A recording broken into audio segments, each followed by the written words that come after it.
to jest ten, powiedziałabym, najbardziej doświadczony rocznik, ponieważ wtedy, kiedy byli w pierwszej klasie, a pandemia właściwie w marcu sprawiła, że przeszli z nauki stacjonarnej na naukę zdalną.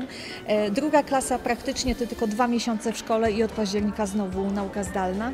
W tym roku już było dużo lepiej, chociaż tak czy inaczej 2 miesiące zimowe niestety spędzili w domu, ale tak czy inaczej udało nam się już prowadzić przygotowania ku maturze w szkole. W związku z tym to jedno szczęście, że przynajmniej ta końcówka była taka już właśnie, jak to powinno być. Przede wszystkim chcemy się dzielić wiedzą. Chcemy, aby potencjał i zasoby Politechniki Śląskiej były też dostępne dla uczniów, szczególnie dla ambitnych uczniów, którzy chcą skorzystać z tych możliwości, czy to w ramach programów mentorskich, czy też w ramach pracy razem ze studentami w kołach naukowych.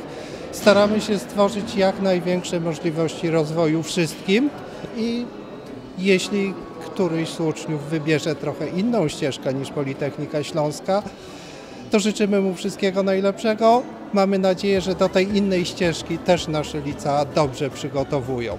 Roboty i mechatronika były moją pasją od dziecka. Zawsze lubiłem składać sobie jakieś roboty z Lego i dopiero w liceum zacząłem składać coś poważniej z prawdziwych części, uczestniczyć w szkole naukowym i zbudować rzeczywiste maszyny.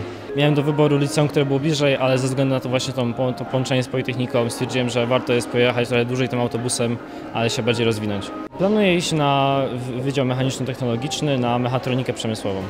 Na pewno jeszcze będę wracała do szkoły, bo już jesteśmy w jakiś sposób dogadani z naszymi nauczycielami, że jak już dostaniemy się na te wymarzone studia, to że będziemy tutaj wracać i mówić, jak tam się nam życie ułożyło. Może będziemy jakieś gościnne wykłady prowadzili, jeśli będzie taka możliwość. Więc na pewno swojej historii i przygody z ALO jeszcze nie kończę.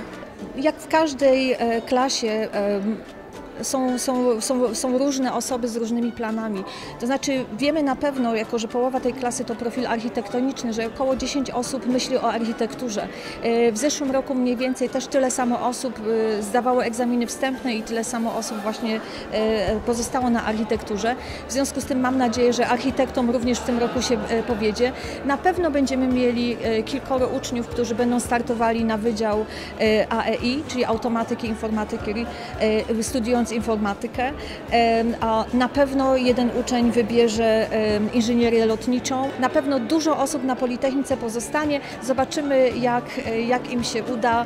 Najpierw muszą napisać na maturę.